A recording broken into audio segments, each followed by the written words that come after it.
गृह मंत्रालय ने मनीष सिसोदिया की चिट्ठी का जवाब दिया है। रोहिंग्या पर मनीष सिसोदिया ने जो चिट्ठी लिखी थी उसका जवाब अब गृह मंत्रालय की तरफ से दिया गया है और ये कहा गया है कि शिफ्ट कराने का प्रस्ताव नहीं दिया था। और देखिए, ईडब्ल्यूएस में शिफ्ट कराने का फैसला दिल्ली सरकार का था। ये भी कह दिया है दिल्ली सरकार मामले पर गंभीरता से कार्रवाई करे।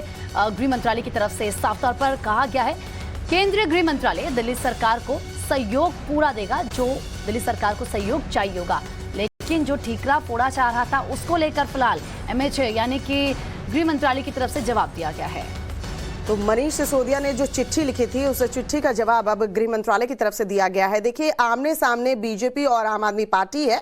ईडब्ल्यूएस फ्लैट में शिफ्ट करने की बात जो कही जा रही थी कि दिल्ली के रोहिंग्याओं को उस फ्लैट में शिफ्ट किया जाएगा, उसको लेकर अब स्थिति जो है गृह मंत्रालय की तरफ से स्पष्ट की गई है कि इस तरह की शिफ्टिंग की बात गृह मंत्रालय की तरफ से कोई इस तरीके का आदेश जारी नहीं किया गया था और इसलिए ये जो शिफ्टिंग की बात थी वो दिल्ली सरकार की तरफ से सिफारिश की गई थी। आवेदन दिल्ली सरकार की तरफ से आया है। अब देखिए दिल्ली सरकार इस मामले में कैसे आगे बढ़ना है। गृह मंत्रालय की तरफ से जो है सहयोग किया जाएगा।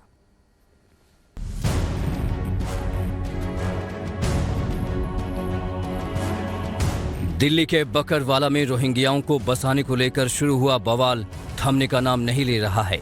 रोहिंग्याओं को दिल्ली में फ्लैट देने को लेकर हर किसी के अपने अपने दावे हैं। रोहिंग्याओं पर मचे सियासी गदर के बीच इसको लेकर गृह राज्य मंत्री अजय कुमार मिश्रा ने दिल्ली के डिप्टी सीएम मनीष सिसोदिया को चिट्ठी लिखी है। गृह मंत्रालय की तरफ से लिखी गई इस चिट्ठी में कहा गया है कि गृह मंत्रालय ने कभी भी रोहिंग्याओं को ईडब्ल्यूएस फ्लैट्स में भेजने का निर्देश या मंजूरी नहीं दी। इसलिए दिल्ली सरकार केंद्र के साथ सहयोग करे और उस इलाके को डिटेंशन सेंटर घोषित करने के लिए तुरंत कदम उठाए जहां पर रोहिंग्या शरणार्थी रह रहे हों। 29 जुलाई को गृह मंत्रालय ने दिल्ली सरकार के साथ बैठक की थी और बैठक में ये साफ किया गया था कि बिना सही दस्तावेज के भारत में रह रहे शरणार्थी अवैध निवासी हैं। गृह मंत्रालय ने बड़ा स्पष्ट करके कहा है कि रोहिंग्या घुसपैठियों को जो पहले की स्थिति थी वैसे ही उनको ना यहाँ का नागरिक माना जाएगा, उनको वापस भेजा जाएगा। विदेश मंत्रालय के साथ बातचीत करके लगातार काम जारी है। और एक बात मैं और स्पष्ट कर दूं, सदन में भी कहा, बाहर भी कहा है और जो गृह मंत्रालय ने स्पष्टीकरण देते हुए कहा, आखिरी स्टेटमेंट वही है। गृह मंत्रालय की चिट्ठी से पहले दिल्ली के डिप्टी सीएम मनीष सिसोदिया ने प्रेस कॉन्फ्रेंस कर केंद्र सरकार पर हमला बोला था और केंद्र को रोहिंग्याओं को लेकर अपनी स्थिति स्पष्ट करने को कहा था। असदुद्दीन ओवैसी ने भी केंद्रीय मंत्री हरदीप सिंह पुरी पर उनके ट्वीट को लेकर निशाना साधा।